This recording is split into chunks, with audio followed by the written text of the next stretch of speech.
Nesse bloco eu converso com o deputado Paulo Ramos, deputado federal, mais uma vez aqui no seu escritório no Rio de Janeiro.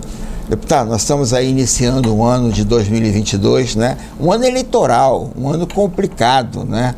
Essa eleição antecipada, né? A entrada do Moro, né? Essa questão toda do Ciro vem perdendo terreno por causa do Moro, esquerda, direita, vai dar Lula com o Alckmin e tal. Como é que o senhor vê esse intricado jogo de cabeça? E os partidos batendo cabeça os candidatos a deputado federal e estadual, em que o partido será eleito com a janela em março, né? Bom, primeiro dizer que temos uma legislação eleitoral diferenciada. E a principal diferença é que não teremos mais coligações nas eleições proporcionais. As eleições para deputados estaduais e deputados federais. Com menos vagas. Reduz o número de candidaturas, mantém o coeficiente eleitoral, porque é a divisão dos votos válidos pelo número de cadeiras, mas os partidos têm que caminhar com as suas próprias pernas. E os pequenos vão sofrer mais. Mas surgiu também, acabou a coligação, mas surgiu a federação. E eu convivo lá no Congresso Nacional e com parlamentares de partidos diversos, e vários partidos estão muito mais preocupados com a eleição de bancadas para a Câmara dos Deputados do que com a eleição majoritária. Tanto a eleição para governador quanto a eleição para presidente da República. Que a eleição para o Senado, uma vaga, também é uma eleição majoritária. Então, eu acredito que dentro do prazo da lei, até abril do ano que vem, é março a janela? Nós vamos ter a formação de federações. E a federação passa a ser um partido. Um partido. E a cláusula de barreira, como é que fica? É a federação. Mas a obrigação é a preservação da federação durante o mandato inteiro. O que significa isso? Um fundo partidário único, as representações nas casas legislativas também. Liderança, tudo um só. A federação vai representar um partido. Obrigado. Vai ser praticamente... Feliz ano novo. Se não reivindicar, você não viria. Porque tem que reivindicar, tem que pressionar. Mas aí não é o jornalista, é o advogado que sempre tem que peticionar para o juiz se manifestar. Então o que nós vamos ter? Nós vamos ter as coligações para as eleições majoritárias. Os partidos vão. E mais, também não pode fazer uma coligação num estado e outra coligação no outro. É tudo nacional. Senão vira suruba, né, deputado? Tudo nacional. Então, vai ser uma eleição diferente. De qualquer... Então, a coligação estadual tem que ser nacional. É uma coligação de cima de ponta a ponta. Tanto para governo, para o estado, tudo? Tudo, para governador e para presidente da República. Coligação tem que ser uma só. De qualquer maneira, o desafio é muito grande. Eu quero dizer que eu não acredito que o chamado campo conservador, que apoiou o Bolsonaro na eleição passada, eu digo assim, o PSDB, que foi o partido golpista por excelência, e deu o golpe na destituição da presidente Dilma Rousseff, deu porque ele vinha participando de todas as eleições e com o Aécio Neves quase chegou. Imaginou que ele elegeria o presidente da eleição seguinte. Bolsonaro furou a fila. Que o PSDB teve um desempenho pífio. Aqui no estado do Rio de Janeiro não elegeu deputado federal. E agora tende, inclusive, a passar por outro revés, porque não tem candidato. Escolheram numa convenção prévia o governador João Dória, que não deslancha. Não é nem o João Dória, é o PSDB. Que eu digo assim, o presidente Fernando Henrique Cardoso anda pelo país e ele sofre um revés que ele não é nem acusado, nem elogiado. Em relação ao Fernando Henrique Cardoso, o povo o trata com indiferença. Agora, deixa eu fazer só mais uma provocação. O Alckmin, que agora está sendo ventilado para ser o vice do Lula, sempre foi de direita e sempre foi PSDB. E agora, aí só diz que articulou o golpe. Aí agora o PT vai de Lula, quer ir agora com o Alckmin do lado? Deixa eu lhe dizer. Que composição estranha é essa? Deixa eu lhe dizer. Eu posso citar inúmeros exemplos de figuras históricas que assumiram posições diferentes da sua própria trajetória de vida. No caso do Alckmin. Eu vou citar somente uma, porque a ditadura foi um período de muito sacrifício. Teotônio Vilela. Teotônio Vilela sempre foi da arena. E a partir de um determinado momento, o Teotônio Vilela se transformou num dos maiores opositores, dos maiores defensores do restabelecimento do Estado Democrático de Direito. A ponto, né, de ser o menestrel das Lagoas. Falei. Quem é esse viajante? A Fafá de Belém cantava aquela belíssima música em homenagem, uma justa homenagem a Teotônio Vilela, com quem tive a oportunidade, pelo menos, de alguma convivência, não tão íntima, mas de ter estado, né, em vários momentos, em reuniões, ouvindo Teotônio Vilela, as reflexões dele. Estou dando só um exemplo. Na verdade, deve existir, e eu sei que é impossível que não exista, um projeto de governo, mas que tem que ser vitorioso. Quando você pega, quem é que está mudando? Quem está mudando é o PT, aceitando o Alckmin eventualmente como vice, ou é o Alckmin que está mudando, se o PSDB foi o partido do golpe? A presença do Geraldo Alckmin numa chapa representa uma outra perspectiva de golpe no futuro? Isso tem que ser analisado. Isso tem que ser analisado. Porque, como é que se diz? É muito difícil esperar que o Geraldo Alckmin se transforme num Zé Alencar. É verdade. Não é isso? Mas que o Geraldo Alckmin não seja um Temer. É que o programa paulista ali, golpista. Nosso programa está sendo gravado. Ele pode ser também candidato a governador. Deixa eu lhe dizer, nós não podemos esquecer quais serão as cautelas se ele for o vice. Porque São Paulo é o principal colégio eleitoral. Ter diferença de voto, como aconteceu com a Dilma, na última eleição que ela eleita, de 7 milhões de votos a menos do que o que em São Paulo, para recuperar no Nordeste. Então São Paulo tem que ser considerado um colégio eleitoral que não dá para não ter um vínculo ali. O Geraldo Alckmin, pelo menos, sempre foi eleito pelo voto em São Paulo. Governador várias vezes.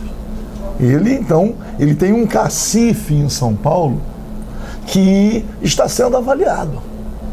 Porque nós aqui, todos nós agimos empiricamente, no impulso. Você há de convir que um partido político de expressão tem mecanismos de aferição da vontade popular. Porque eu vi nas pesquisas. Eu não acredito nas pesquisas. Eu também não acredito nas pesquisas. Nessas pesquisas. Mas eu acredito na pesquisa.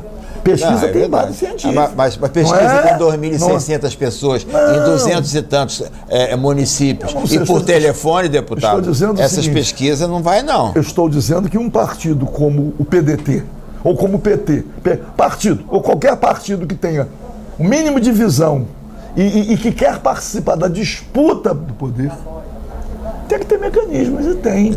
E usa. De pesquisa. E usa. Pesquisa própria. Né? Isso não é um chute. Vamos agora... Não é um oba-oba. Não é um oba-oba. De qualquer maneira, é preciso... E aí tem que ter como é que eu vou dizer? Essa consciência.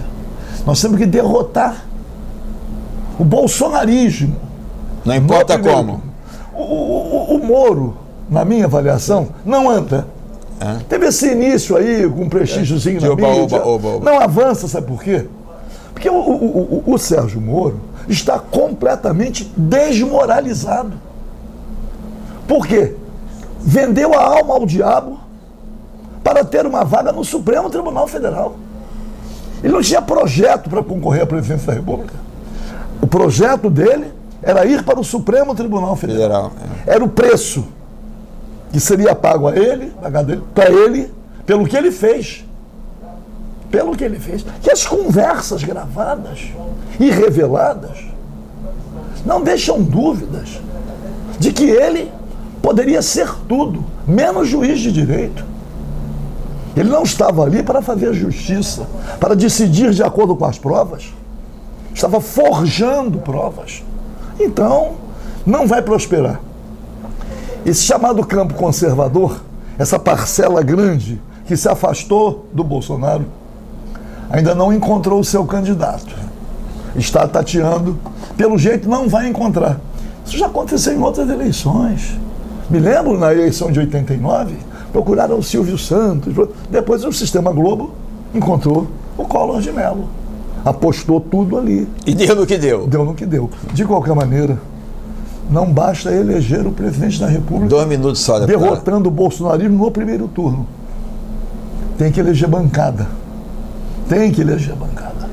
Não pode um presidente da República continuar prisioneiro de uma maioria parlamentar que age de acordo com outros propósitos, às vezes não tão republicanos. Não pode. Então, ao mesmo tempo, tem que ter essa visão, né? Diz assim, pelo menos, se eu vou escolher esse presidente da República, que tem esses apoiamentos, eu vou votar nesse candidato e vou votar nos candidatos ligados a essa... Que eu digo assim, como é que vota num candidato à presidência da República de um partido e vota num deputado de um partido que é contra aquele presidente? Deputado, isso quer dizer o seguinte, só mais um minuto para você encerrar. A partir de março tem a janela que os candidatos pode trocar de partido, né? Porque só majoritário que pode, né? E aí começa assim a eleição? Começa o povo a pensar em eleição? Eu penso aí os candidatos terão suas definições de partidos. A eleição proporcional. A eleição majoritária... O senhor é candidato à reeleição, deputado federal. Eu estou sendo, tenho que dizer isso, aproveitando, né, vai virar um ano, né? Existe um grupo tentando me levar a concorrer a deputado estadual. Vem em conversa, fazem reuniões, etc., lembrando da minha participação aqui na Assembleia Legislativa, achando que a minha presença aqui venha representar uma contribuição maior. Mas eu intimamente, né? A minha reflexão inicial é concorrer a deputado federal. A reeleição. A reeleição. Estou conversando, não posso, como é que se diz? Nem é ficar no muro no momento, não. Tem um grupo político que o senhor tem que ouvir, então, não é isso? Tem que ouvir. Então, estou analisando. Ninguém é candidato de si próprio, né? Não vou me atrever, estava até brincando outro dia, para terminar com muita alegria, né? Não, vamos fazer uma pesquisa aí, o pessoal opinar. Eu falei, monta uma bateria com esses robôs, não concorre a porra nenhuma. Você faz um gol contra, estou falando de brincadeira isso. Embora essa hipótese não exista, de fazer pesquisa, mas você tem que ouvir algumas pessoas, fazer alguma reflexão, né? Alguma reflexão, porque chegar a um ponto, depois de tantos anos na vida pública... O senhor teve quantos mandatos de deputado estadual? Eu estou no 3º de federal e tive 5 de estadual. 3º interrompido, né? Então estou no 8º mandato. Então tem um entorno muito grande, verdade, que a gente tem que refletir com esse grupo e não sair que nem um alucinado por conta própria. Feliz 2022. Então, olha, eu também desejo a todos. 2022, de muita luta, de muita resistência, de muita luta e da compreensão, e eu reitero, de que o povo brasileiro tem que recuperar o poder. E nós temos que derrotar esse modelo no primeiro turno. No primeiro turno. Será imperdoável qualquer partido político de oposição contribuir para que haja segundo turno. Nós temos que avaliar o quadro milimetricamente, diariamente, para saber o caminho que o partido tem que seguir, de modo a contribuir para derrotar o que eu chamo de bolsonarismo no primeiro turno, porque a força política nas mãos de quem é eleito numa eleição no primeiro turno, ela é muito maior do que se deixar para um segundo turno, tem que fazer outras alianças, outras composições. Que é outra eleição. É outra eleição. Então, desejar sorte ao povo brasileiro e dizer, ó, aquele ditado, a luta continua. Vamos lá. Feliz 2022. Vamos continuar lutando contra defendendo Correios e Telégrafos, Eletrobras, Casa da Moeda, Petrobras, Ferro, Dataprev, contra o desmonte com a reforma administrativa. As mesmas bandeiras. As mesmas bandeiras. Voltar, ainda quero voltar ao período constituinte, quando nós estávamos defendendo o monopólio estatal do petróleo, monopólio das comunicações, mas isso vai ficar, nacionalização vai ficar para a próxima. Voltar a construir uma força política de modo a estabelecer as bases para um projeto nacional que o Brasil perdeu. Até a próxima. Vem perdendo. Feliz ano novo para todo mundo. Vamos lá. Conversei com o deputado federal do PDT, Paulo Ramos, mais uma vez, né?